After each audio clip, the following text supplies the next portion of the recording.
So let's continue our look at serverless. And so where we got to the last day was we were able to trigger a Lambda from the CLI, and also we were able to trigger it from a web client, the browser or Postman. So let's see now. Sorry.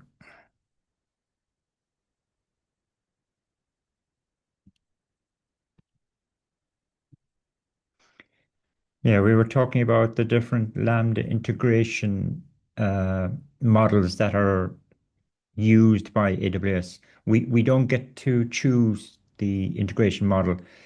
The model really depends on what the source of the event that triggers the Lambda is. And so the first of these integration models, you might remember, was the synchronous model, which is kind of the easiest one, I guess. And in the image there, we can see that the three main use cases for the synchronous model is where we're trying to trigger a Lambda just from using the AWS CLI, which we did uh, which we did live last week, and you would have practiced it in the lab as well. And also where we got the Lambda service to generate a URL for our Lambda function, we were able to trigger the Lambda from the browser as well. And equally, you should have practiced that in the lab at this stage. Also, with that URL approach, you can configure it from a CDK point of view so that uh, so that there is authentication credentials required in the request. And I stepped you through how you set that up using Postman anyway as your client. I explained how to set that up in the lab as well. So hopefully you've practiced that for yourself. So now just give me one sec.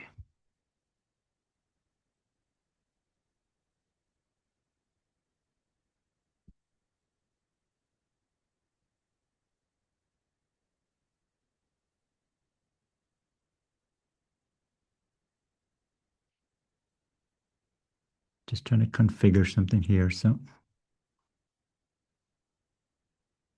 let's see, can I do it this way?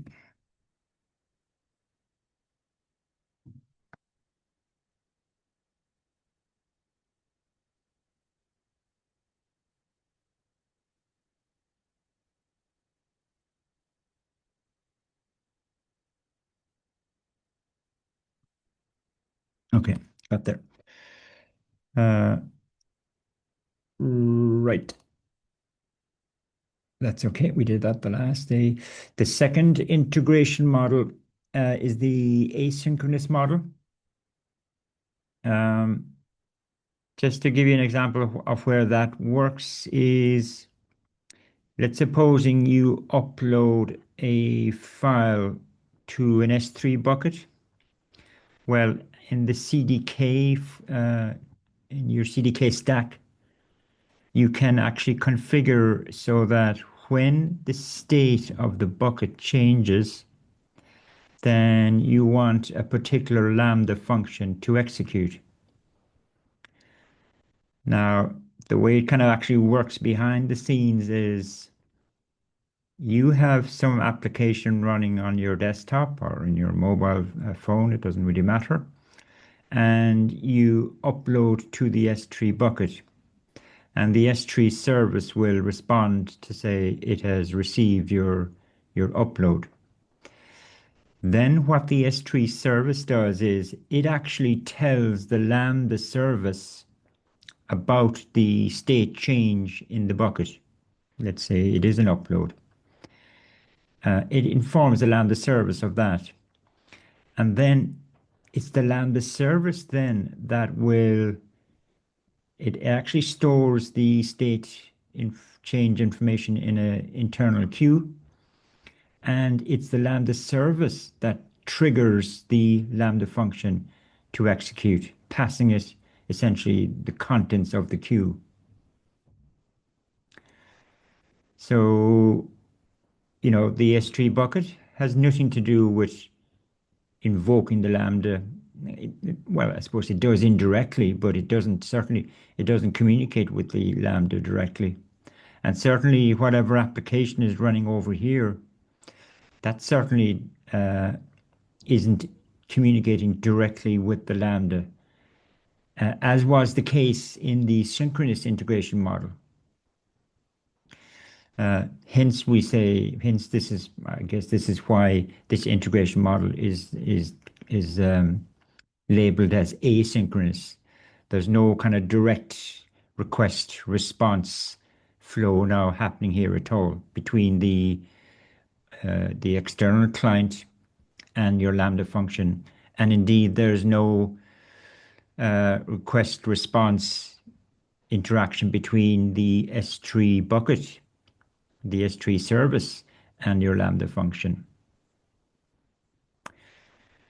If the Lambda actually throws an exception while it's processing, or if it times out, either way, it's kind of not completing its processing, then the Lambda service will actually retry the execution of your function. So you might remember the last day when we were talking about the synchronous model. If I just go back to the actual slide, like here, I said that the client, it needs to handle any errors that are thrown by your Lambda function. The client being either, the AWS CLI or the application that's running in your browser, if you're going the gateway approach or if you're going the direct URL approach. Either way, you are kind of, as the developer, you are responsible for dealing with any errors or exceptions that may be thrown by the Lambda function. That's not the case in the asynchronous approach, because you're out of the picture at this stage, really. If you've got an application running here, once it receives a response back from S3, then it doesn't know anything about what happens after that. So either way, anyway, the Lambda service is responsible for dealing with potential errors that might happen in the execution of the Lambda function. It will retry it. Now, it doesn't keep retrying it. It retries it 3 times, and at that stage, it kind of gives up. Now, it's not only the S3 that follows this asynchronous model. I'm mentioning up here that, the SNS service, which you may have used in the cloud architecture module last semester, it uses the same approach. You can also use it with CloudWatch alarms, but we won't get to see this model in this module. So that's the asynchronous integration. The third integration model is kind of oddly named. It's called the event source mapping model. A better name for it would be it's a pole-based model. And it's kind of similar to the asynchronous, but then there are differences. Now, if we look at a particular use case for this pole-based or event source mapping integration, it happens actually if you've got a DynamoDB database and there's a state change in that database. A state change in this case might be a new record has been added to the database, a record has been deleted, or a record has been updated. They all constitute a state change. Supposing you actually want a Lambda function to execute whenever there's a state change in the database. That would be not an uncommon requirement. So it's the state change in the database that is the trigger for your Lambda function.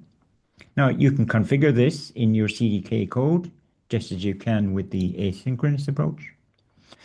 And the way it works is, in this case, the Lambda service periodically asks the database service, has there been any state changes in your database since I last asked you?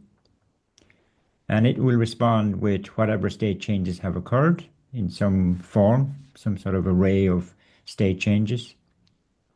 Those state changes are stored in a kind of an internal queue.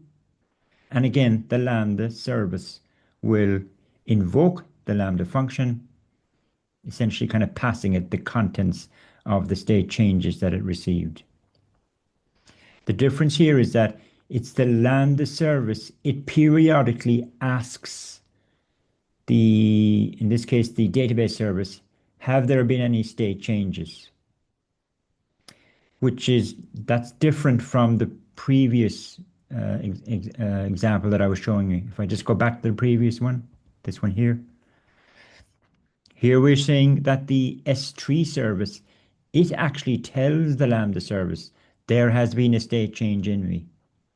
Okay, so the flow is kind of reversed for the event source mapping or the pole-based. They're both kind of asynchronous in a sense, but the flow of control is slightly different. So that's an example of this event source mapping integration or pole-based integration model. And clearly, as we've just seen, DynamoDB uses it. The SQS service uses it. Kinesis Streams, we won't see any of these. Now, unfortunately, we may or may not see an example of this later on, actually. Probably won't, to be quite honest. So just don't have time. Okay, so anyway, the overall aspect of the Lambda service that we're talking about here is what are the different ways you can trigger the execution of a Lambda function. And it turns out there are 3 integration models: synchronous, asynchronous, and event source mapping or pole-based. And which model is used depends on what is the event source for the actual triggering. In this example, it's DynamoDB. In this example, it's S3. And there are other examples in the synchronous model. And, all of this is what you configure in your CDK stack code. That's where you just describe the relationship between a state change here and your Lambda function. Similarly, how you describe the relationship between a DynamoDB table state change and the triggering of a Lambda function. You write a little bit of code in the stack file, and CloudFormation, takes care of wiring them up accordingly. Moving away from that, just more generally, we have a Lambda function. We've got the Lambda service that's managing all of the Lambda functions. The Lambda service, just like every other service, it has an API, a web API interface. And you can communicate with that web API interface using raw HTTP calls, but that's a bit clumsy, really. So there's an SDK, a software development kit, provided by AWS, which is used to communicate with the API of the Lambda service. And all of the other services actually use that SDK. So API Gateway, which is a service we'll look at maybe next week, it uses the SDK. The S3 service, which we were talking about there a while ago, it uses the SDK internally to communicate with the Lambda service. What I was just talking about, state change in a bucket. The S3 service uses the SDK to tell the Lambda service about the state change. When we're using the CLI, then the SDK is kind of built into the CLI. So that's all kind of happening under the hood in a way. And we can write our own.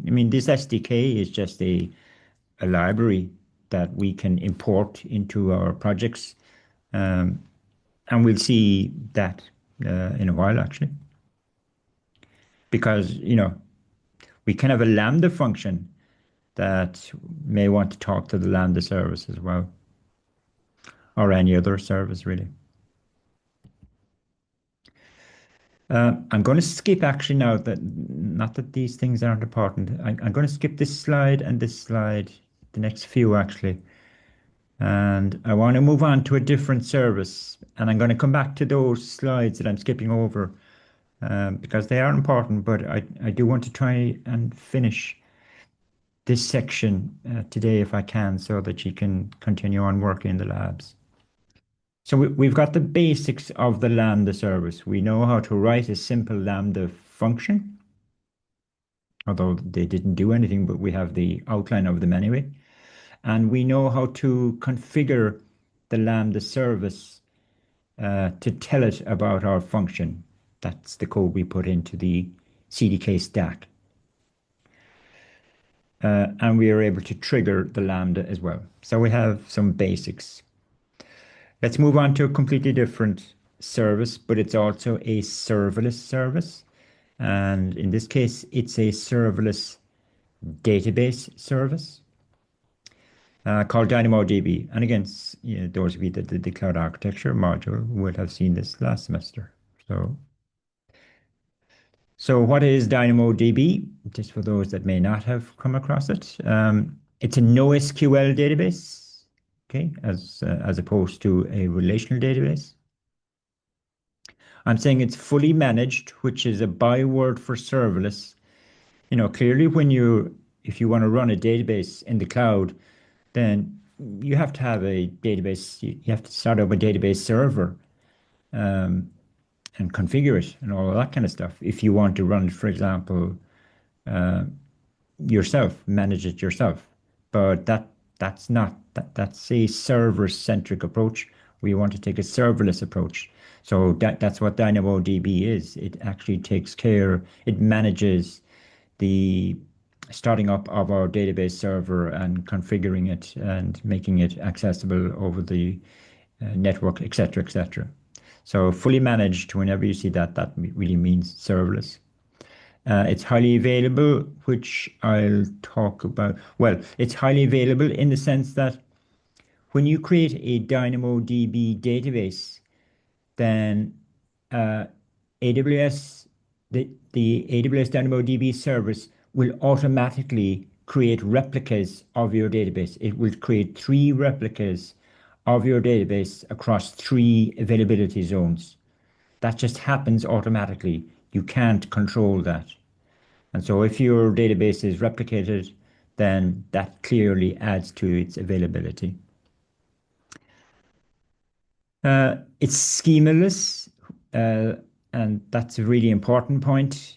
So it turns out, right, that, okay, you might create a database table, but the actual records in that table can have completely different structures, and that's perfectly acceptable from DynamoDB's point of view. That's kind of a reference back to its NoSQL nature, right? That's a fairly common feature of all NoSQL databases, not just DynamoDB. But we'll come back to that every now and again. So it's schemaless. That's okay. Now, hopefully we know that a NoSQL database, like there's no support for what are called table joins. There's no notion of foreign key fields linking one table to another table. There's no referential integrity between tables that might contain data that are somehow related. All of that is gone when you're dealing with NoSQL databases, not just DynamoDB. So we're just reminding ourselves of that. Integration, yeah, and DynamoDB is fully integrated with IAM to provide the various kind of security that you might want to have associated with a DynamoDB database, like who can actually write to it, what other services can write to it and read from it, all that kind of stuff. But it turns out that a lot of the IAM policies are kind of managed by the CDK framework for us, as we'll see. It's both, well, that's okay. Skip over that maybe. DynamoDB basics.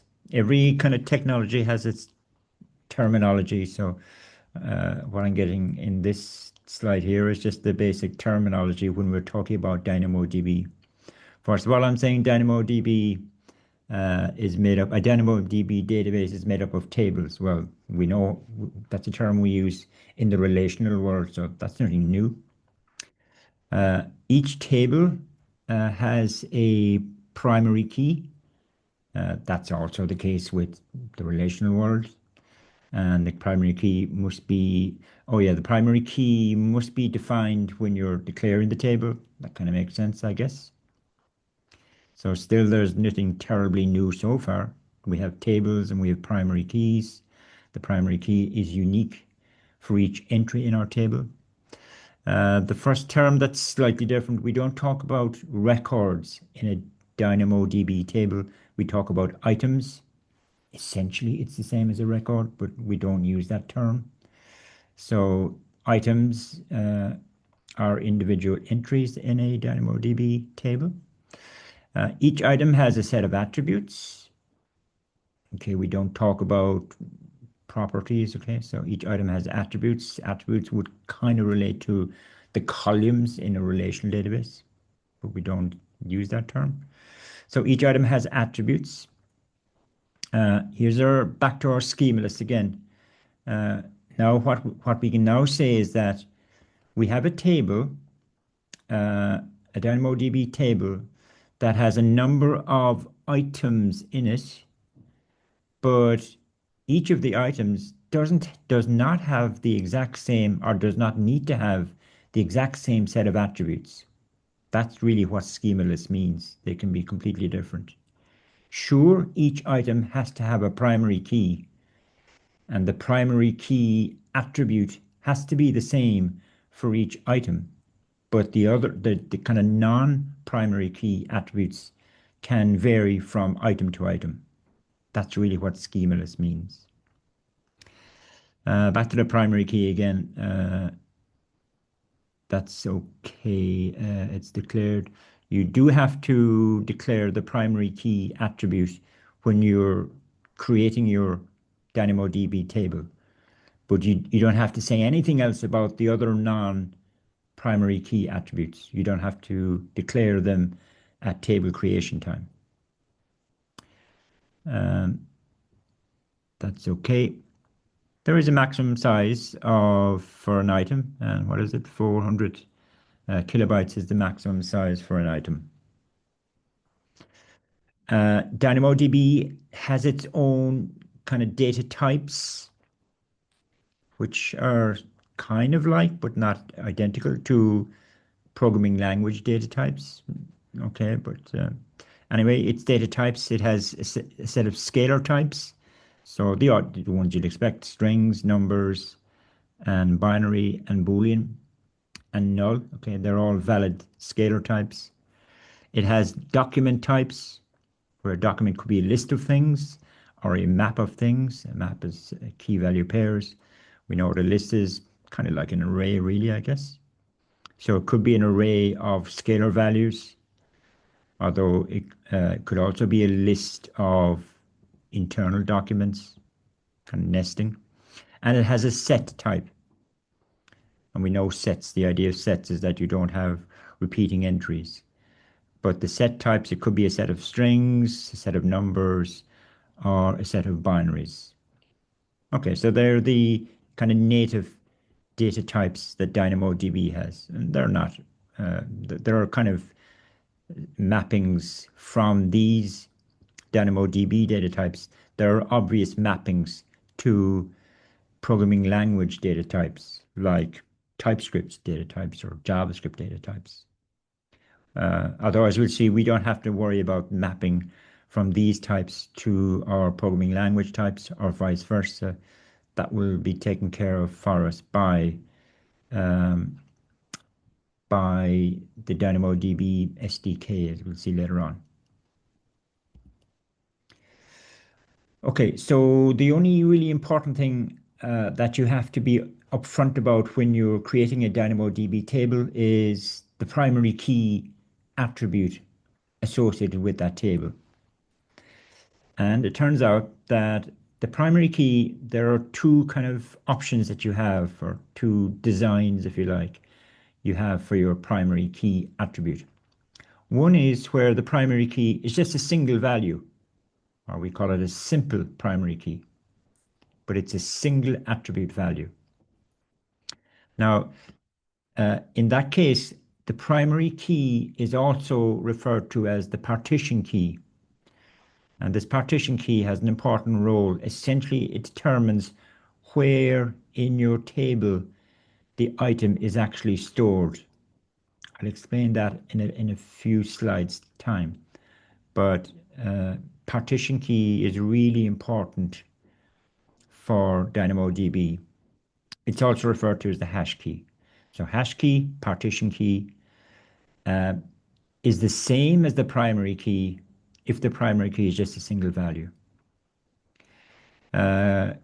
Partition key has to be unique. Okay, that's really, really important because, as I said, the partition key determines where the item is stored in the database. If the partition key wasn't unique, then you're trying to store two items in the same location in the database. That doesn't make sense. So it has to be a unique value. And also, like we're told that the range of values should be as diverse. It should have a diverse value range. That can be important as well for this idea of where is the item actually stored physically in the database. What are we saying? Well, okay, simple example, which you would guess. Like for now, I'm sure you're thinking in your mind, partition key, primary key, they mean the same thing. And in this case, they actually do. The second option, though, is where the primary key is comprised of two attribute values, or it's a composite primary key. In that case, the two attributes are our partition key again, and what's referred to as a sort key. Sorry, no, yeah. The partition key and a sort key. But these are just two attributes of whatever the item is representing. Customer, user, product, student, whatever. Yeah. But it's a composite anyway. The primary key is a composite, and the individual parts are the partition key, which still has the same role as before, okay, determines where the item is stored physically in the database. And the sort key is needed because it's the combination of the sort key and the partition key. That's what's going to make this composite primary key unique. So that kind of turns out that items that have this composite primary key, more than one item may have the same partition key, but their sort key combined with the partition key will mean that the primary key is unique, and the primary key always has to be unique. There's different names for the sort key. It's also referred to as the range key.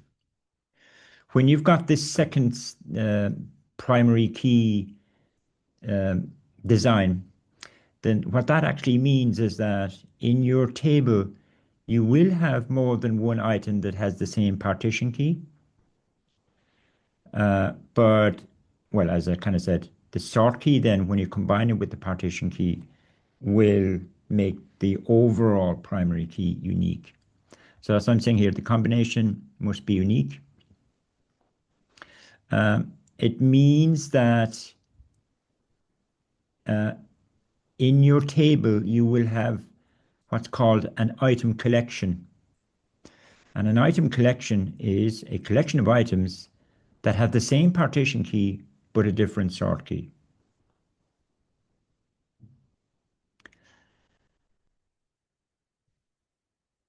And we are told that the items, they're actually, when they're stored, they're kind of grouped by the partition key. They're kind of stored close to each other, if you like.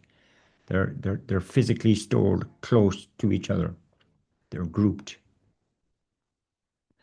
And they're also, when you request or when you query a DynamoDB table that has this composite key, this composite primary key design, then when you query it for, let's say you query it for all the items that have the same partition key, then what you will be guaranteed is that you will get that collection of items back, and they will be ordered by the sort key. An example here, the example is what it's user games. So let's supposing we've got this gaming application, and we have users and we have games, and we want to store what games a particular user has played.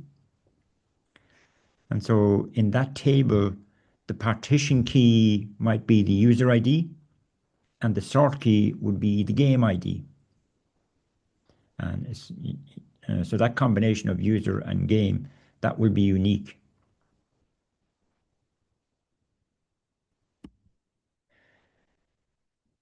Here's just another kind of visual distinction between simple primary key and composite primary key, and it's your kind of fairly bog standard.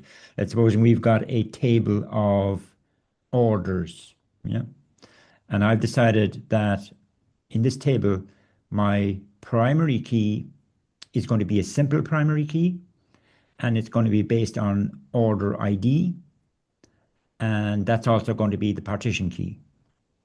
So we can see that here. Here are my sample items, and the order is unique. Order ID is unique for each one. So that's a valid partition key, and yeah, it will work, right? Equally though, I could have designed this table differently. I could have designed it like this, using a composite primary key, where the individual parts of the composite key are customer ID, which I've decided to be the partition key, and the sort key is order ID. Now that kind of begs the obvious question, well, why would you choose this over this? Or, you know, what determines whether you should use this design, this primary key design, or this primary key design? And the answer to that question is, it depends on the types of queries that your application will be making against the table. If your application needs to query the table along the lines of, give me all of the orders for a particular customer, then if you decide this is the table design I'm going to do, then you essentially cannot query the database for that. Okay, so my query is, I want to retrieve all of the orders for a particular customer. In order to get that data, assuming that this is the primary key design that I've chosen on, what I'll actually have to do is read the entire contents of this table and, you know, filter through it myself in code to pick out the orders for a particular customer. Because I said a couple of slides back, in a non-relational database, and certainly in DynamoDB, there's no table joins, there's no foreign key fields, and what we'll see as well, there's no referential integrity, and what we will also see in a couple of slides' time is that, sorry, the other thing that you don't have available to you is there's no such thing as SQL. We know SQL is our predominant querying language that we use for relational databases. DynamoDB does not support the SQL language, querying language. So we don't have that available to us. So the types of queries we can run with DynamoDB are far more restricted than would be the case in a relational database. And it turns out that the querying you can do is determined by the primary key design for your table. And I'm telling you now, right, that for this particular table, I cannot query it for all of the orders for a particular customer. Whereas if this is my design, I can query it for all of the orders for a particular customer. And DynamoDB will actually take care of digging out those particular order items and returning them back to me. And I'll show you later on how we can do that. But you need to take it from me now that you cannot query the database for that kind of information if this is your design, but you can if this is your primary key design. And also, you know, this idea now that, so let's see.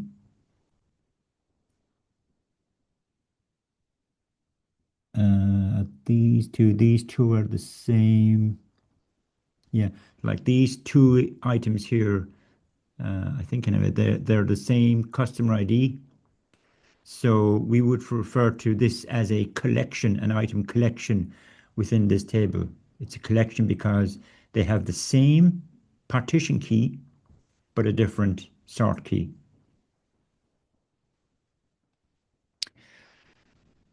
Right, let's move on. So this partition key has a really important role in DynamoDB, and what it impacts on is scalability of your database. DynamoDB from the outset was designed for really large databases, like, you know, almost 100 gigabyte size databases. That's really where it shines. If you've got a small table, then, you know, okay, you can use it, but it's not really designed for that. It's designed for large databases. And so what happens behind the scenes is when you've got a database, it is actually broken up into partitions physically, right? And the number of partitions will grow as your database grows. So in this image here, I'm showing you that I have a database and it's currently made up of 4 partitions. Now, this is different now from replication, right? I said a couple of slides back that one of the characteristics of DynamoDB is high availability, and that high availability is achieved through 3 replicas of your database being maintained by DynamoDB. Well, if you take this sample database where it's made up of 4 partitions, then there are 3 times 4, 12 actual partitions storing data associated with this database across 3 availability zones. So these 4 partitions here would be the 4 partitions in one particular availability zone.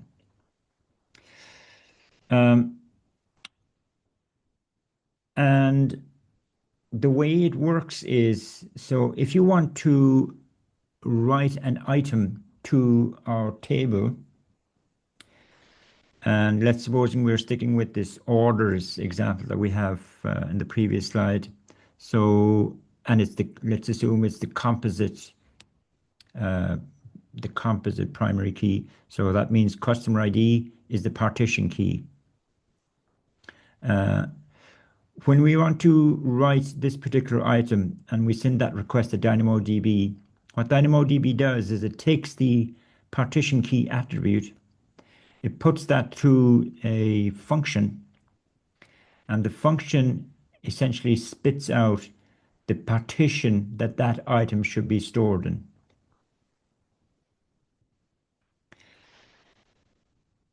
Equally, if we want to read an item or get an item in DynamoDB terms, We would have to specify the full primary key, customer ID and order ID. Customer ID is the primary key, is the partition key. When that request is sent to DynamoDB, it again takes the partition key attribute value, puts it through the internal kind of hashing function that it has. That spits out the partition that that item is stored in. And then DynamoDB sends the request to that partition. Now, I guess I should have said each of these partitions is essentially a separate little server that's managing that partition. So there's DynamoDB software installed that's managing this partition on a particular node. So the function tells this part of DynamoDB, you should send the request to, let's say, partition 2, and the DynamoDB software that's running on this partition will then just, retrieve the particular item based on the other part of the primary key, the sort key part. It'll retrieve that and send it back to whoever requested it. So also what we're told from the DynamoDB documentation is that the maximum size of our partition is 10 gigabytes. And so the benefit of all of this is there are two benefits. One, there is scalability in the sense that no matter how big your database grows, DynamoDB will just start adding other partitions to facilitate that. So there's no limit. The second benefit is consistent performance. Because each partition is never going to be more than 10 gigabytes, then AWS can give us a certain guarantee in terms of how quickly it can return an item when we request it. Because it's never going to have more than a 10 gigabyte kind of disk space to find an item in. The function will tell us, this hashing function will tell it which partition it should go to, and the performance of the function is always going to be the same in terms of how quickly it computes. And the performance of the DynamoDB that's running on a particular node managing a partition, that's always going to be only dealing with a maximum size of 10 gigabytes. So AWS can make certain guarantees about the performance of the actual DynamoDB service. So the purpose of this slide is to try to just give you some sort of insight as to the role of the partition key in your primary key, whether the primary key is a simple primary key or a composite primary key. I wonder, are there any questions from you about all of this so far?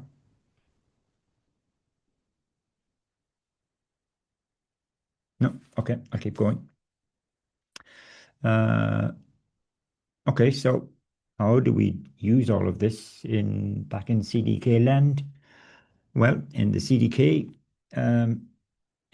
stack, all you've got to do is tell it about a table that you want.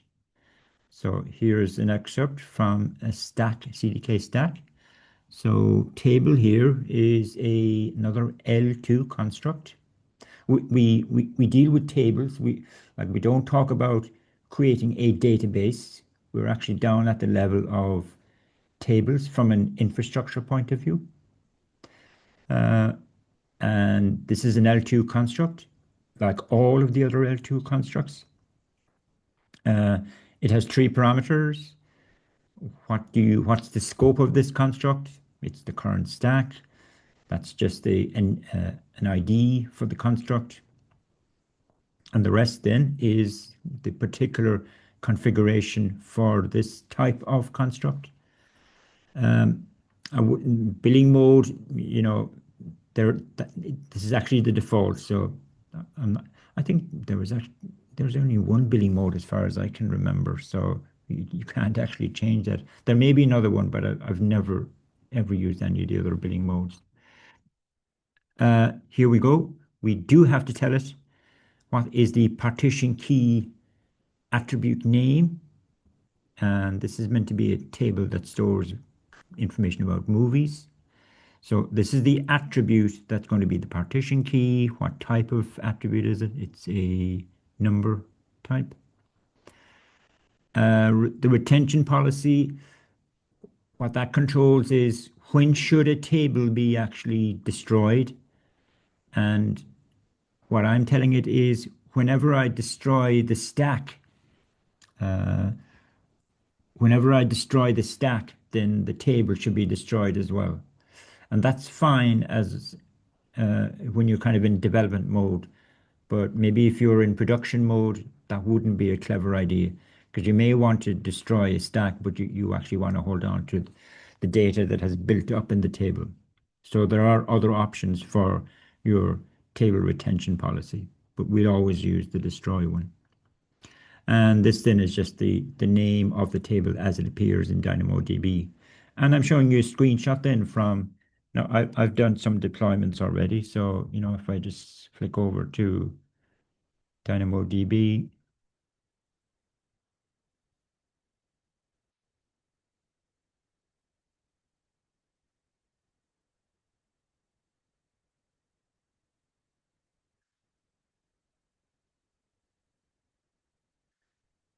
looks like I have two tables. And these two tables, they happen to be related to the same CDK stack, but they certainly don't have to.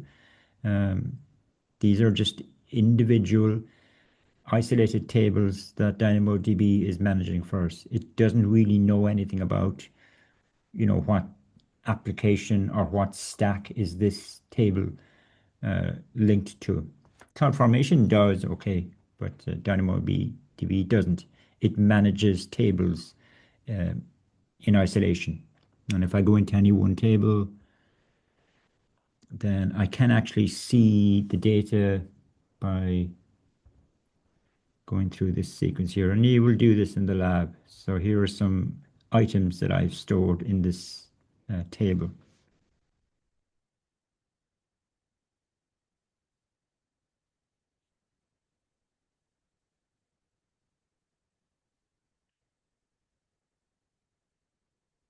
DynamoDB, like every other service, DynamoDB has an API, web API interface, and accompanying that, there is an SDK.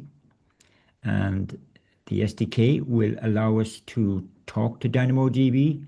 We will be using the SDK in a Lambda function because that's where our compute or our logic is going to be located in a Lambda function, and it will want to talk to DynamoDB. So we need to use the DynamoDB SDK in order to do that.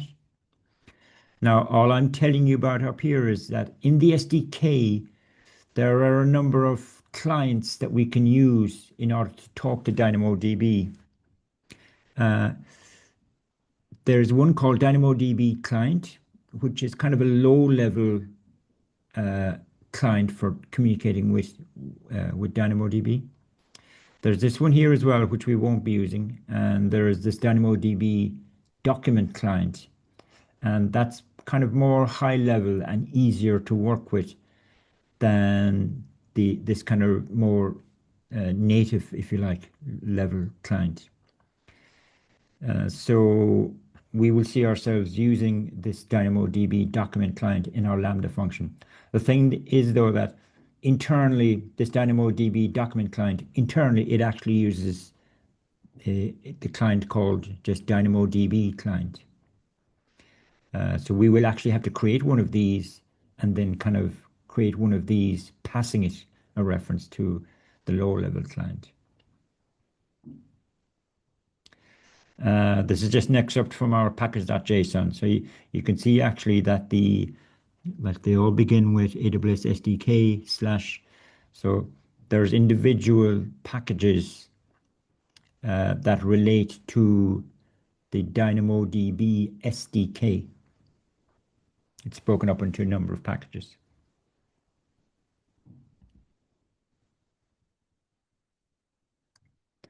I'm going to switch over just for maybe if I switch over to here. So here's a stack. Here's a CDK project. And if I go into my stack file,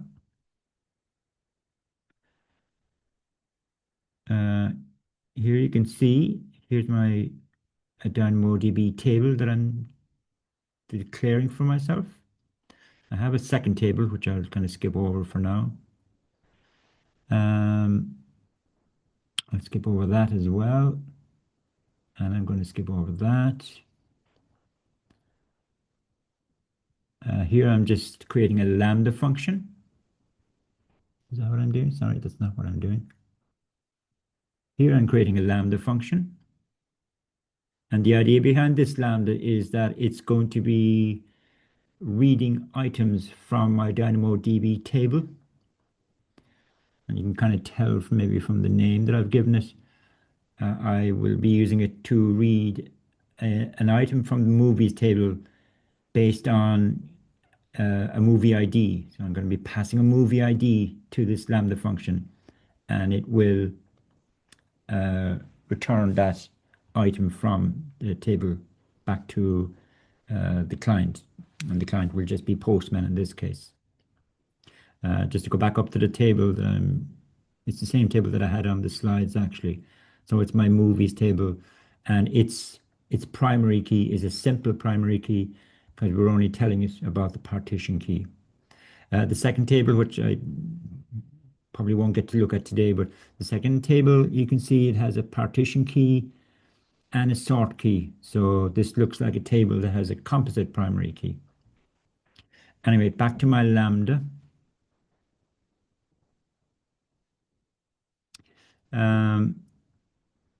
The only thing that's new in this Lambda is I do have to pass in the name of the DynamoDB table into it.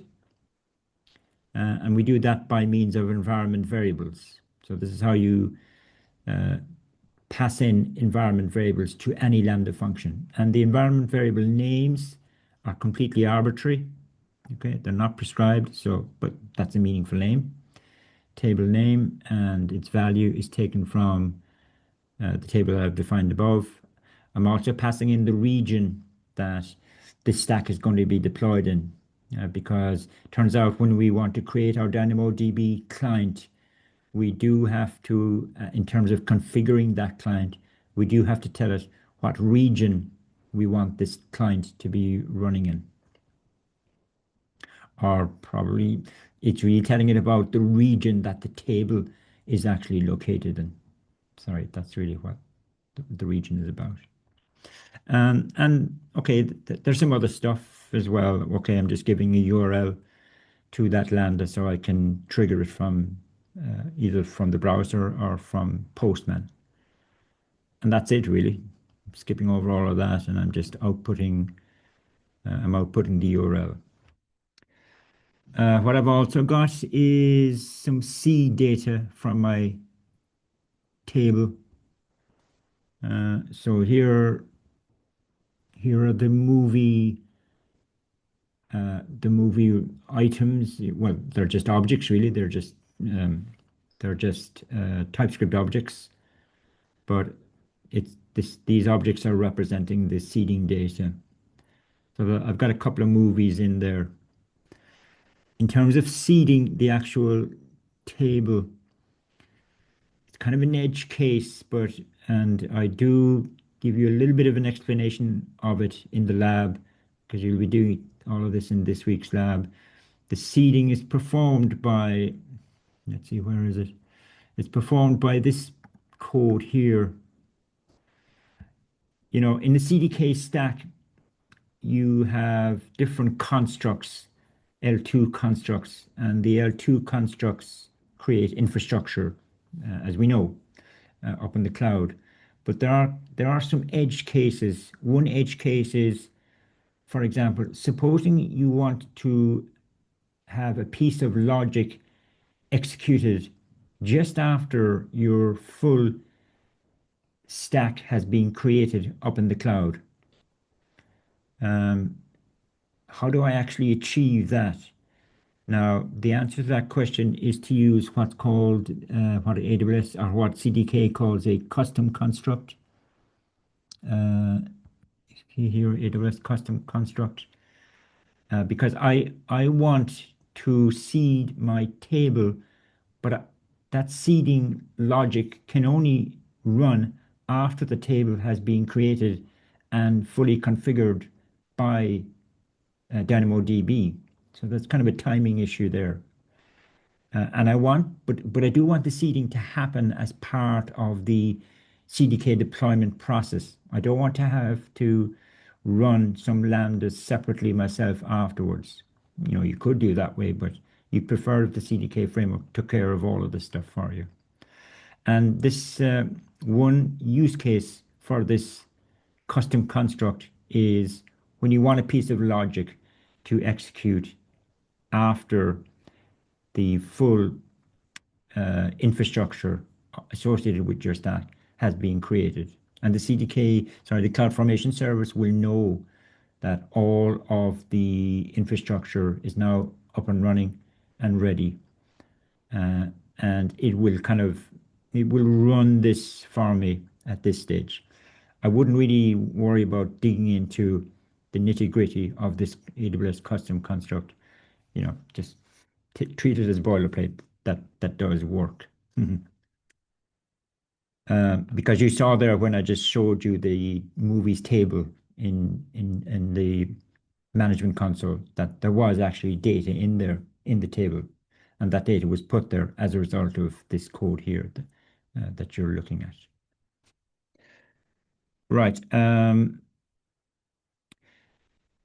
So I have this Lambda function that's going to be reading items from my table, and I've passed in the table name to it, and I've told it what region the table is going to be uh, provisioned in.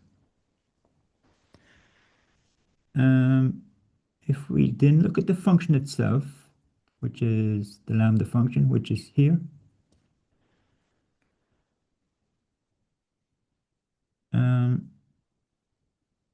Okay, I'm importing a lot of, essentially what I'm importing here is a lot of DynamoDB SDK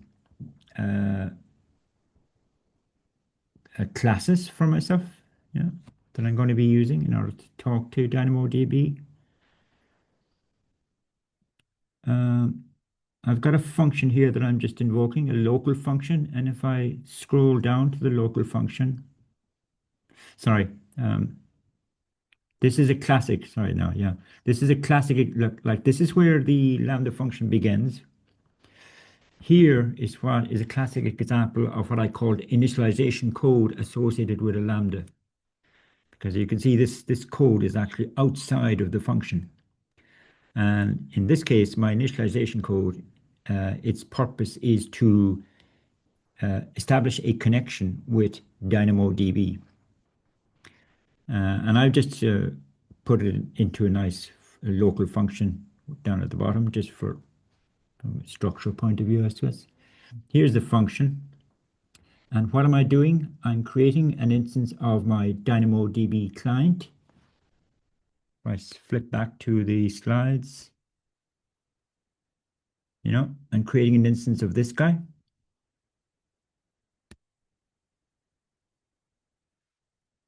I'm actually grabbing the region environment variable, which I showed you in the CDK stack. Then what I'm doing here is, again, it is to a degree, it's boilerplate, but I'm kind of declaring the nature of the marshalling and unmarshalling of data between the Lambda service and the DynamoDB service. Now, what do I mean by that? In my Lambda code, I'm going to be dealing with, you know, JavaScript objects. That's how I represent data. But in the DynamoDB world, it has its own data types. And I gave you a listing of the native data types that DynamoDB has. Now, there has to be a conversion between my TypeScript data types and the data types that are native to DynamoDB. There has to be a conversion when we're writing data to the database, and there has to be a conversion when we're reading from the database. And that's what marshalling and unmarshalling is all about. So I'm essentially kind of configuring, and it is, again, it's boilerplate. I'm configuring the marshalling and unmarshalling rules that I want to have followed in that transmission between DynamoDB and Lambda. Like if we just take one example, what this controls, supposing in a JavaScript object, I have an empty string, right? How do I want that to be converted? Or do I want it to be included in the data that's presented to DynamoDB? And I'm saying, yes, I do. You know, and there are some other edge cases as well. This one of the things is about if a property in a JavaScript object, if its value is undefined, how do I want that to be represented in the DynamoDB world? And again, true will simply mean that I want it to be null in DynamoDB, because null is a valid type in DynamoDB native types. So, but you know, you can treat all of this as kind of boilerplate. We do have to specify it though, but it is boilerplate. And finally, what I'm doing here, what I'm actually doing here is I am creating an instance of, if I flip back to my slides, I'm creating an instance of this guy. And this is what we will be using in the body of my Lambda function. So the overall purpose of that local function is to create an instance of DynamoDB document client.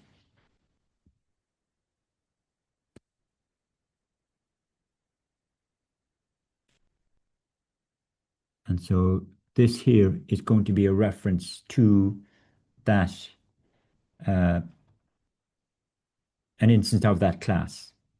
Yeah. Here's the body of my function.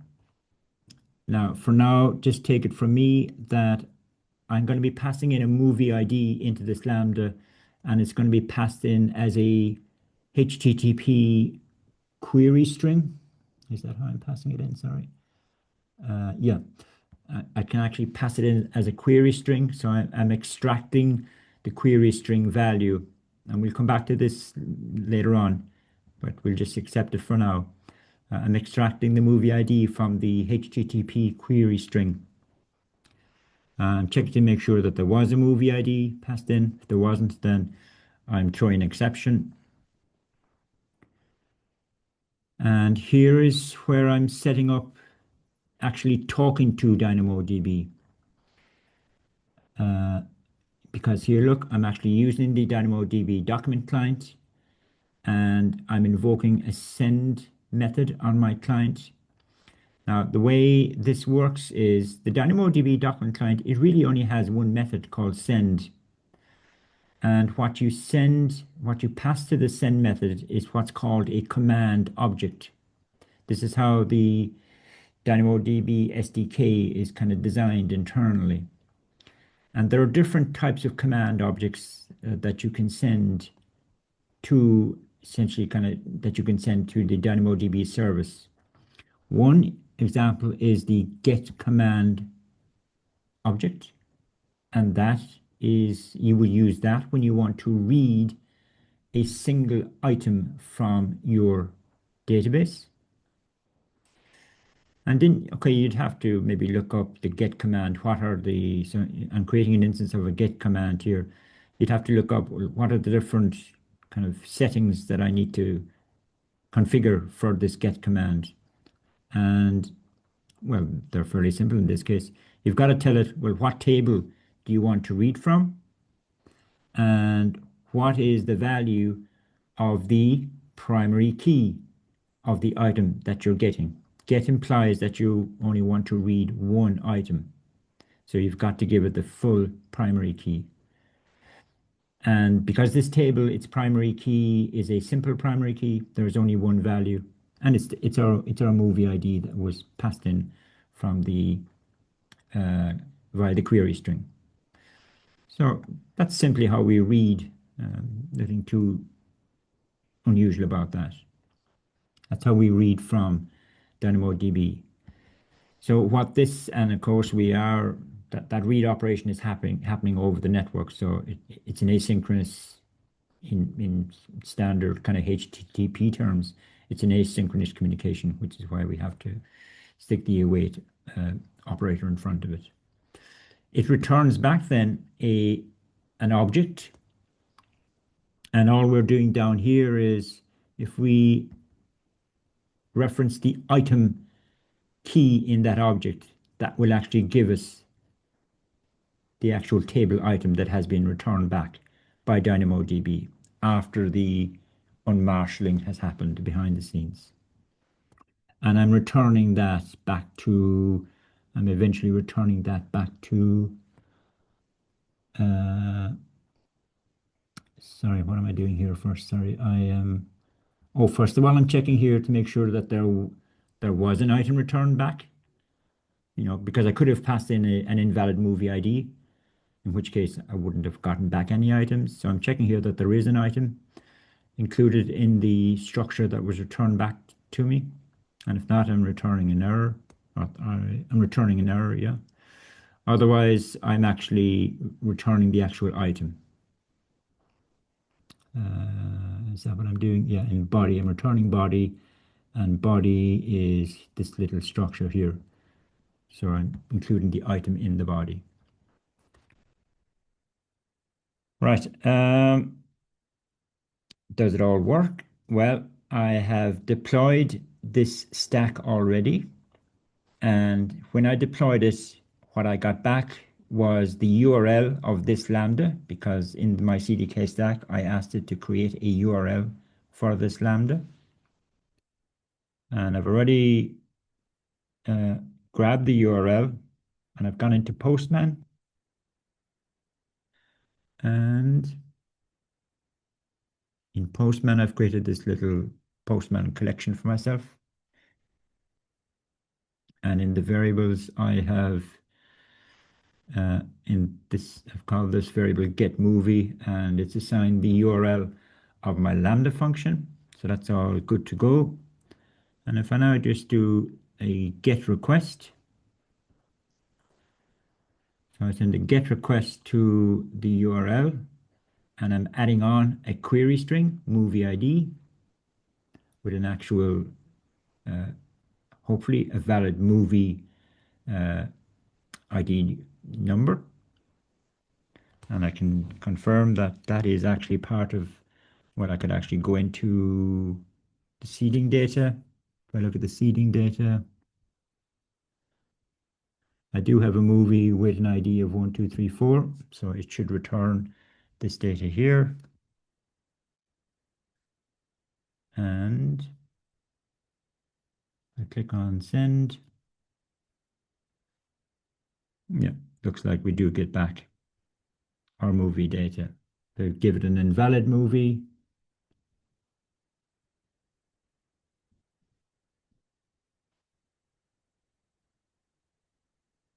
Don't think that has a match. Okay, we get back the error message that my Lambda returned.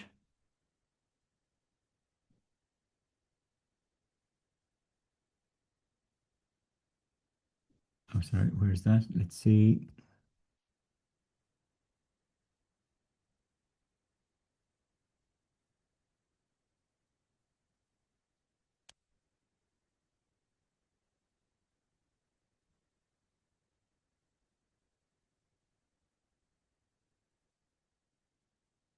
Yeah, that was that error message there. And if I don't give it a movie at all, then it should return. Sorry, now let's see.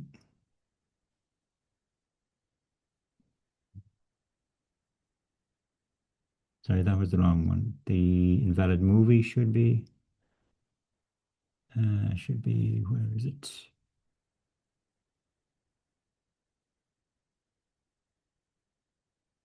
Yeah, sorry, that's the invalid movie ID. And then if I don't give it a movie ID at all, or am I actually checking for that?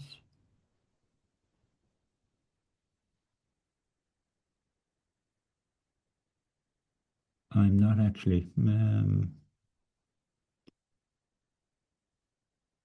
know there's something I'm not getting here.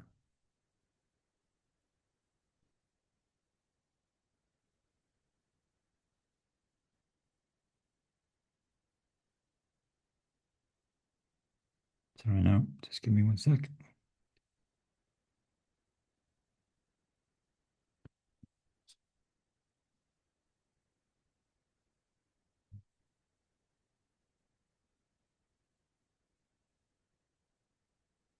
Yeah, if I don't give it a movie at all, I should get back that error message. And let's try that.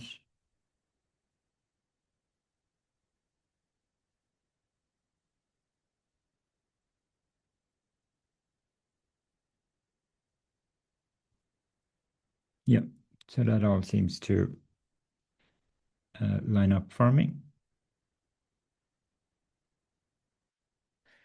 Okay, so we've demonstrated a simple kind of full execution flow from client, Postman in my case, triggering my Lambda talking to DynamoDB and returning back the response back to the user, back to the client. Okay, time. Now, I was kind of alluding to there earlier on about the fact that the types of queries that you can run against a DynamoDB database is far more restrictive than what you can do with a relational database and using the SQL querying language. So I'm just elaborating on that a little bit here. So it turns out I'm saying here that there are three types of database actions that you can do with DynamoDB. There are what are called single item actions, and they're the ones your standard kind of CRUD actions. Put item is writing a single item to a database or to a table. Get item is to get a single item. Update and delete. And for each of these, what are called single item actions, you have to specify the full primary key of the item, whether that be a simple or a composite primary key. If it's a composite, you have to specify both the partition key and the sort key value, even though we haven't had an example of a composite table yet. So that's straightforward. Now, in terms of querying, we're told here that all you can do is read a range or collection of items all within the same partition. All within the same partition, within the same partition or with the same partition key value. I'm saying here that it's not so much suitable, it only actually applies. It only applies for tables with composite primary keys. So queries only work with tables that have composite primary keys. You cannot query a table that has a simple primary key. The query results are always from the same partition.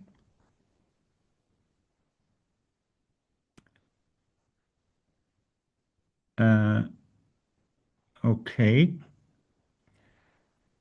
So we'll elaborate a little bit on that, I think, in a slide or two, but we need to kind of lock this into our mind at this stage now. You can only run queries, and the notion of a query is you're looking for a collection of items. If you're only looking for one item, then we're back to a single item type guess request. If we want more than one item, then number one, you can only do it against a table that has a composite primary key. And as we'll see, you can only do it on the basis of the partition key. The query can be only based on the partition key and the sort key. You cannot do a query on the basis of non-key attributes. The third type of operation is what's called a scan operation. And a scan is essentially where you're reading all of the data from a table.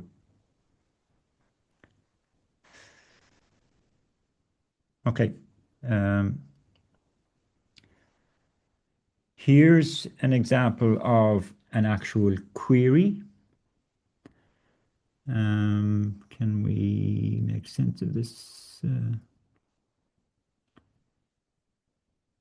Well, that's not a query actually. That's just an ordinary get. Sorry, I've already talked about that actually. I've already talked about marshalling and unmarshalling, so that was slightly out of sequence. Here's a little bit more on querying. So the querying requests return items based on, oh yeah. So this is the basis on which you can query a table. And we know now that the table has to be a composite primary key, otherwise it just doesn't apply. You query it on the basis of the partition key value. The only option you have is the equals operator. So you have to specify the full partition key value of the set of items that you're querying on. For the sort key, you have all of these operators. So this is where you kind of get into the space now of potentially getting a collection of matching items based on your query. So you can have the equals operator, the less than or equal to, etc., etc. Clearly, these operators here only make sense if the sort key is a numeric type. Yeah. And I guess, you know, if you're using the equals operator, then you're saying you're actually only looking for one item because you specify the full partition key, you specify the full sort key, so there should only be one match, or maybe no matches, but at most one. If you're specifying something like less than, then there could be a number of items that have a sort key value that's less than whatever you've specified, but they all have the same partition key. So there could be more than one. And similarly for these ones as well, there could be more than one matching item. The between, okay, that applies to numeric sort key as well. If the sort key is a string type, then the only operator that you have available to you from a querying point of view is the begins with operator. So when you're using this, you're saying, I'm looking for all items that have a specific partition key value, and the sort key begins with a particular substring. And the assumption now is that the sort key is of type string.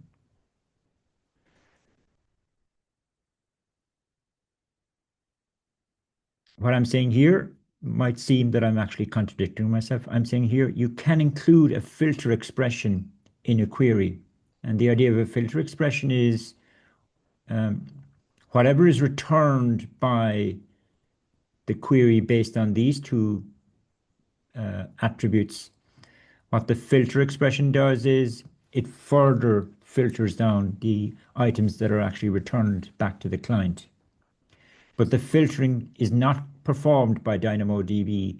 The filtering is actually performed by the SDK, and the SDK is running inside in your Lambda environment. So, you know, you're not gaining a whole lot from a performance point of view.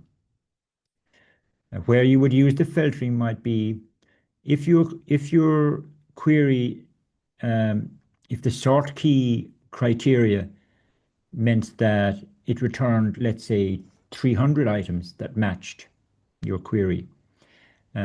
Your filter expression then would be based on other non-key attributes, right? We know that DynamoDB cannot do any querying on the basis of non-key attributes, but you can do filtering on the client side, or the SDK can do filtering on the basis of non-key attributes. Okay, but of course, as I said, that is actually happening after DynamoDB has returned all of the data that it's found. It's returned them back to the SDK, kind of essentially. The SDK then does some filtering, and then it returns the result back to your Lambda. But the SDK, as I said, is running inside of the Lambda environment. So from a performance and latency point of view, you're still being returned the full set of matches from DynamoDB up here. Right. Some other querying. The querying response only up to, yeah, you're limited to 1 megabytes of data in the result that's returned by DynamoDB, which does seem quite limited, but that is the restriction. You can use a limit parameter, that's okay. Supports parent pagination, that's okay as well.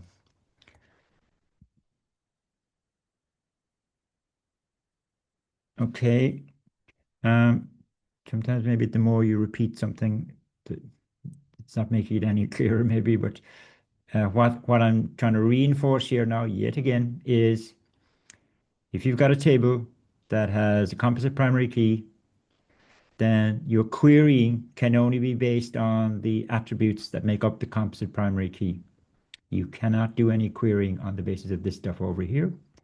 You can do filtering, but I've already told you about the downside of filtering.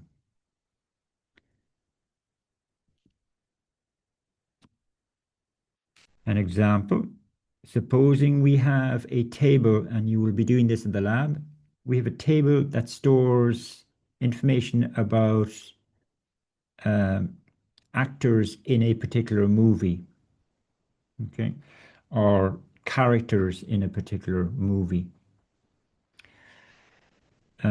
So the kind of information you might have is the movie ID, the name of the actor, the name of the role they played in the movie, a description of the role, other stuff as well, let's say. For this particular table, I've decided that the partition key is the movie ID and the sort key is the actor's name.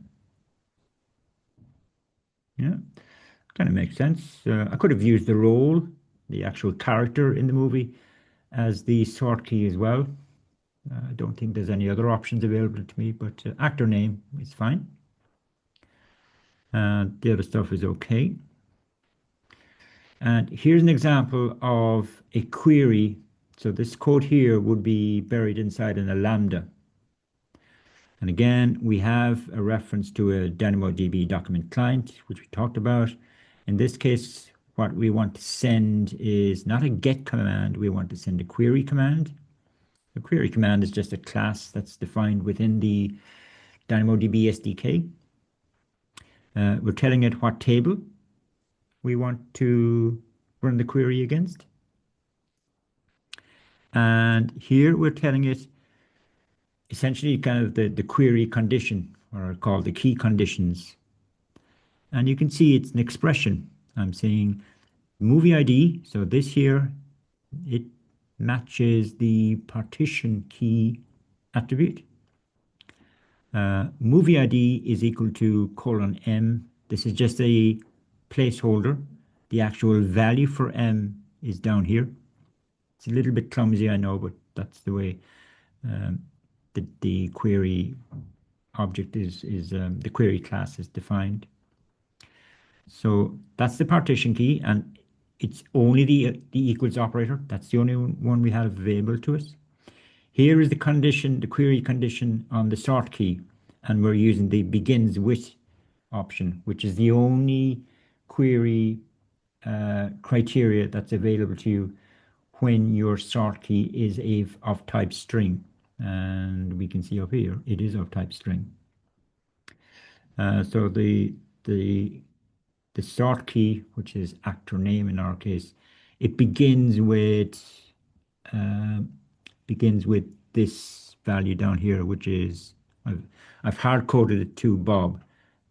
Like we're hard coding the actual values of our query here, which wouldn't really make any sense, but we can have variable names here instead, and the variable names can come from anywhere.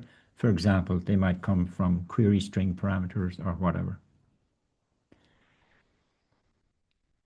Okay, right, let's see.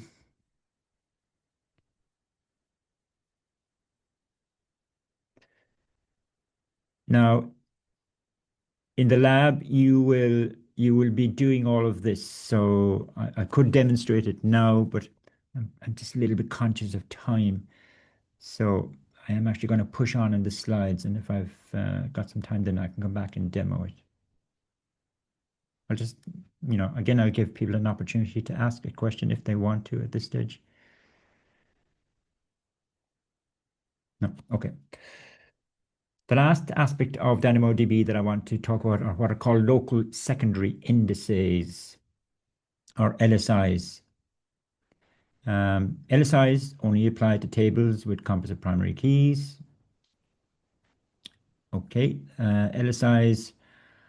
An LSI is based on an alternative sort key. So the idea of an LSI, well, sorry, let's rewind a little bit. Like we've hopefully we've established up to now that the querying that you can do against DynamoDB sounds awfully restrictive, and it is, right?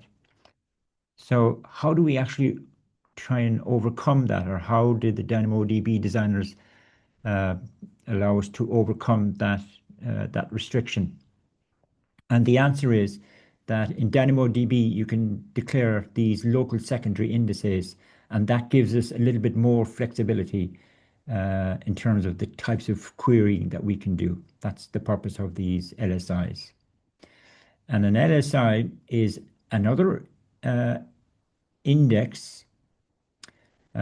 Every table has a main index. The main index is the main primary key, the main partition key, sort key combination. So if I go back, let's say to this example here, I would say that movie ID combined with actor name, that constitutes the main or primary index. I don't use primary, let's call it the main index for this particular table. Right? But you can define alternative indexes, which are called local secondary indexes. The local secondary indexes, they have to use the same partition key. You can't get away from that because we know the importance of the role of the partition key in terms of what partition an actual item is stored in. But these local secondary indices or alternative indices, they have to use the same partition key, but they can use a different sort key attribute. And these local secondary indices allow us to query our table based on those LSIs, as well as querying them on the basis of the main index. So the LSIs are based on an alternative sort key. LSIs are stored local to the partition. I'll come back to that maybe. There is a maximum though. You can only have 5 LSIs per table. And we can use the LSI with our query. And again, sorry if I just jump back to in our query here, there is another attribute. It's not used here though. There's another attribute called, I think it's just called index. And it's there that you specify, well, what index are you using? Are you using the main index or are you using one of the LSIs in this particular query? Because we haven't specified any index here, then it assumes we're using the main index, this combination.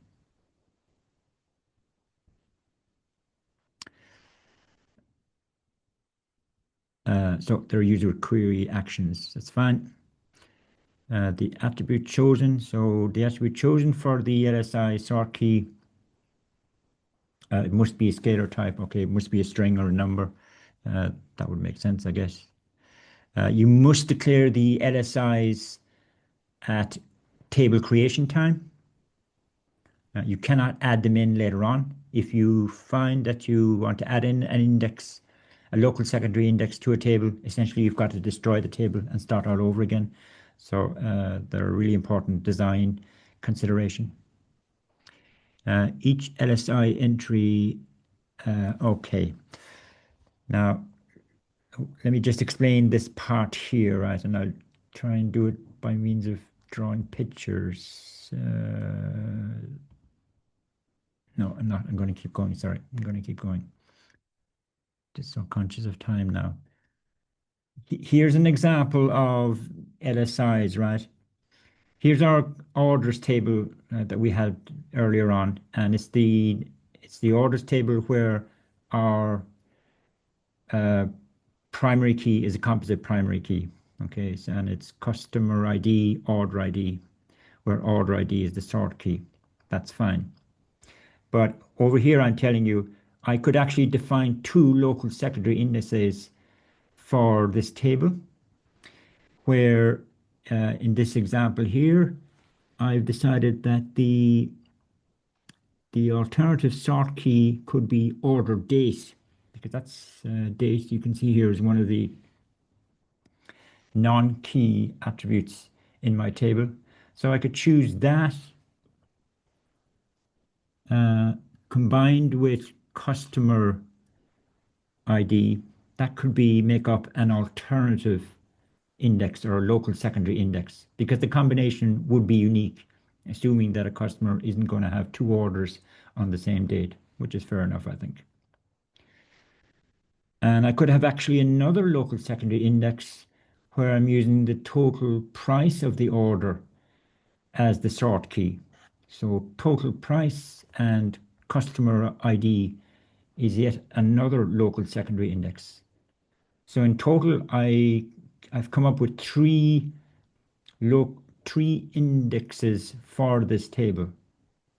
Now, the beauty of having these two extra LSIs is that, for example, I can now run a query along the lines of give me all, I can ask DynamoDB for all of the orders for customer 1234 that occurred in the year 2025.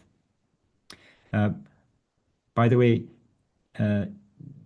DynamoDB does not have a date type natively, so it treats this as a string. That's a limitation, admittedly, but so it's treating this date here as just a pure string. And because it's a string and we're using this as an alternative sort key, then the only query criteria that we can use is the begins with criteria. Okay, so but it's okay. Like the format is year, month, day. So as I said, I could actually run a query against this table using this particular LSI along the lines of give me all of the orders for customer 1234 that were in the year 2025, or I could say all of the orders for a particular customer that were in the year 2025 and in the month 06, let's say. Because I've actually included this as yet another local secondary index. In fact, I've kind of documented. Why am I talking through them? Look, here are all of the different types of queries that I can now run against my customer orders table because I have these LSIs added on in my table declaration. Okay, so clearly that gives us a lot more power in terms of grabbing relevant items from the table.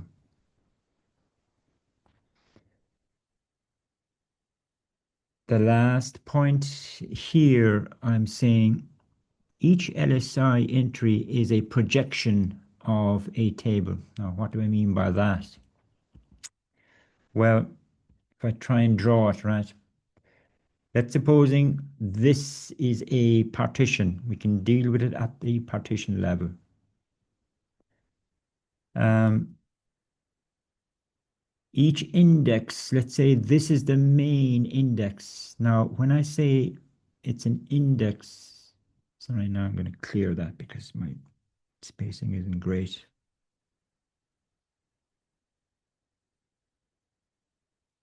Try that again. So I've got this partition.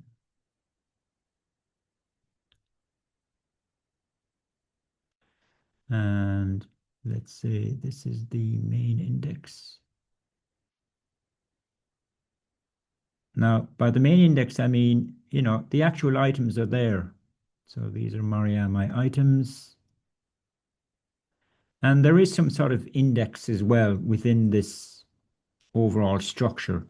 By an index, I mean, it might be the the full primary key, partition key plus sort key, and then a kind of a pointer to the actual item. So there's some sort of a little table, if you like, down here as part of the index that facilitates grabbing the particular item based on its location. That's the main index. If I've got an LSI is a potentially a full projection of that structure up here, right? So all of the items are actually repeated. Yeah. And there's this table part is down here. So each LSI is a full projection of the main index, which is why really that there is this 10 gigabyte limit on the size of a partition, because it wouldn't take long to chew up 10 gigabytes if you've got 4 or 5 LSIs associated with a particular table, because you're essentially kind of replicating the items within the partition. Now, you do have some control though. Maybe you don't want every single attribute in the main index repeated in the LSI. You can choose particular non-key attributes. You can choose the ones that you want to have projected into the LSI. You do have that control. But if you don't tell it anything, then all of the non-key attributes will be included in every entry of your LSI. And for each LSI, it's the exact same story. So again, that doesn't impact your ability to use these LSIs from a programming point of view, but I think it's worth, sorry, where do I say that? Yeah, it's worth understanding kind of what's happening a little lower down in the kind of software stack. Okay, that's kind of what I'm saying there. Okay, where are we? Let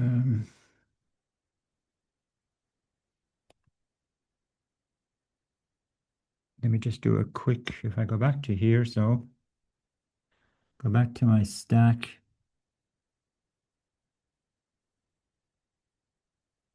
Here's my movie cast table that you saw from the slides. And here's actually how we add an LSI. So I've added for this movie cast table where the partition key is movie ID and the sort key is actor name. Well, let me show you some seed data. Sorry, let me show you some seed data for this table.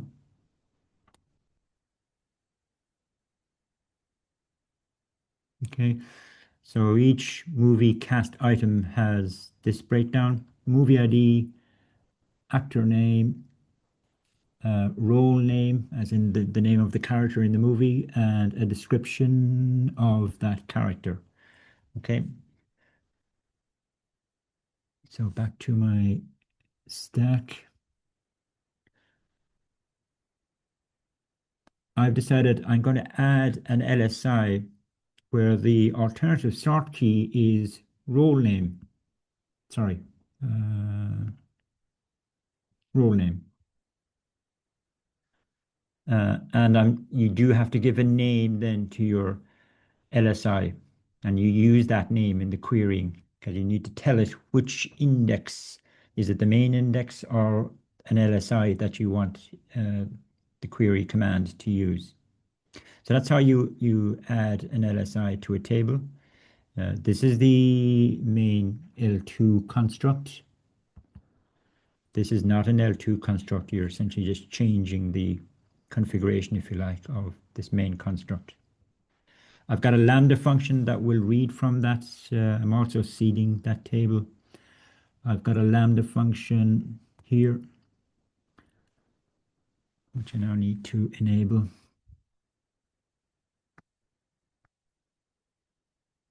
I'm not sure if I'm going to have time to get through all of this, but let's see.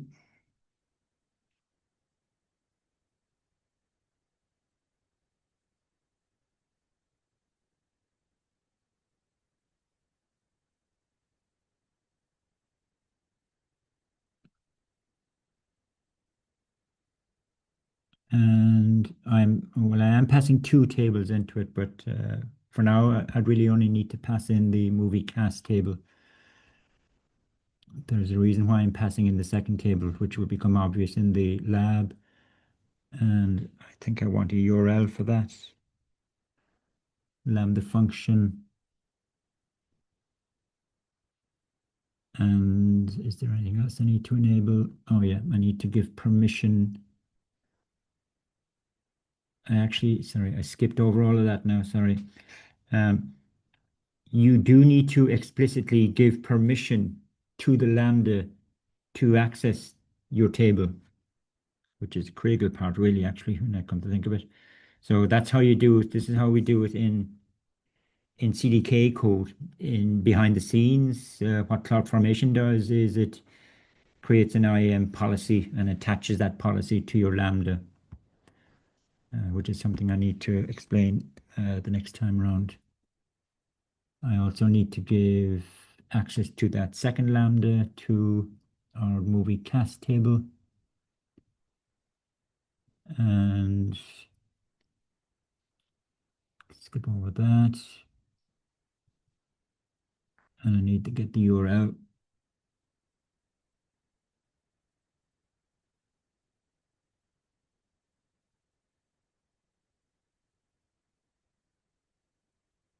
Okay, let's do a full deploy.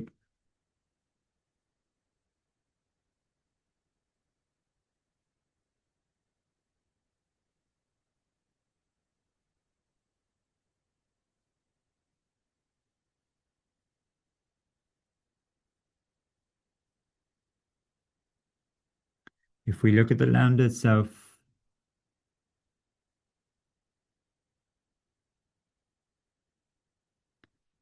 some similarities to the other Lambda in that we need to create a DynamoDB document client. So we've seen that already.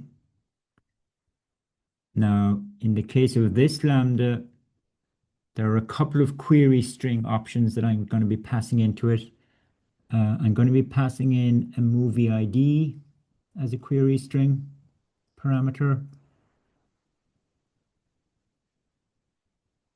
Yeah, okay. So I'm passing in a movie ID as a query string parameter, and sorry now.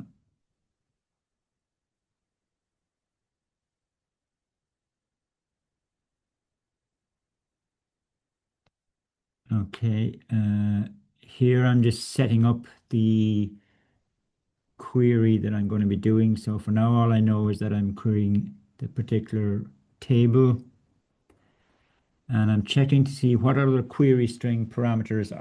I've designed this Lambda so that you can query it on the basis of just a movie ID, in which case it will return all of the actors in that movie, or you give it a movie ID and an actor name, and it will return, well, the beginning of an actor's name, and it will return all of the actors whose name begins with a particular substring uh, in a particular movie.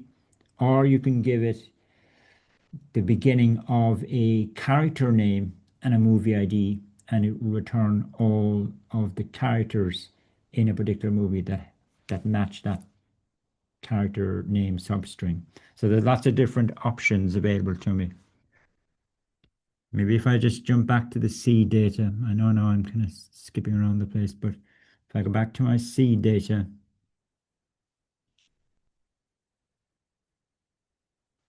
so I've got movie 1, 2, 3, 4. I've got an actor called Joe Bloggs. I've got a role called male character 1.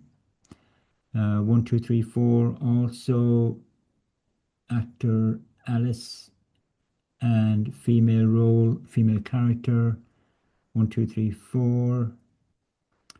Joe. So there's 2 Joes. Okay.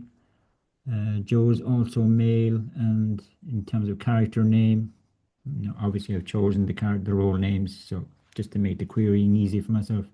So I've got 2 males, and I've got 2 Joes, and let's just see if it returns the right data. I haven't finished looking at the Lambda function admittedly now, but let me just try and query it anyway, see if it works for me.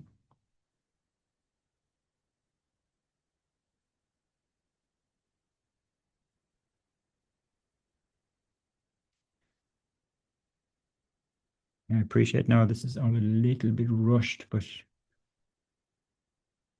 I'm going to try and get through as much of it as I can.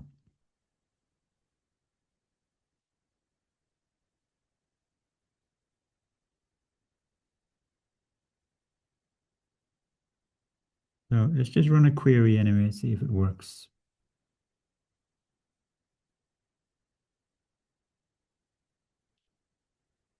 So let's say the movie is 1, 2, 3, 4, and the role name, let's say it begins with male.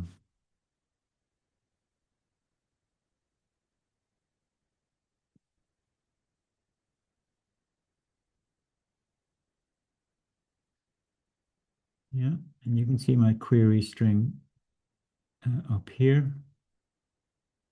So I think we should get 2 items in the response. And that looks right. We're getting the 2 items here. We had 1 character whose role name was female.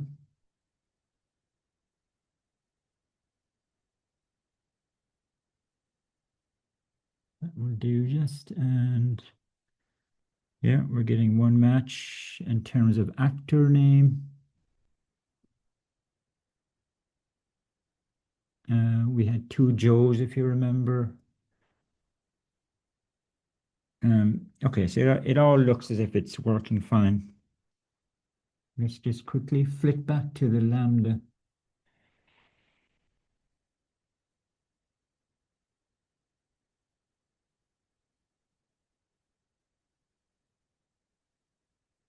Like what I need to do in the Lambda is I need to establish what query string parameters were passed into me, because that determines the query that I actually run against DynamoDB.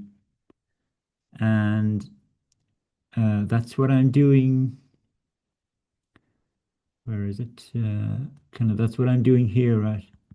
I'm checking to see was role name one of the query string parameters, or was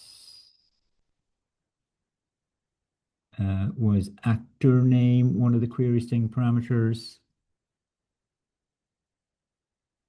If we take, let's say, role name was one of the query string parameters, then my key condition here is going to be it's always going to be using movie ID because that's the partition key, but I'm actually using role name, and I'm using the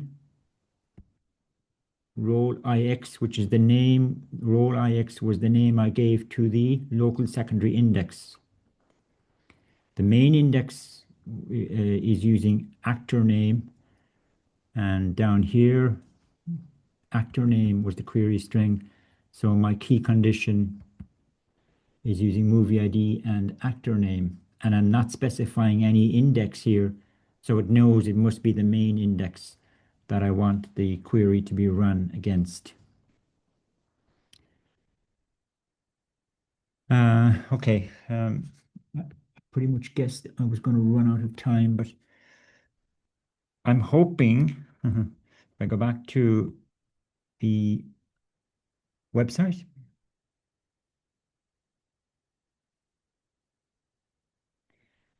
Now, hopefully everybody at this stage has completed this part and maybe this part as well.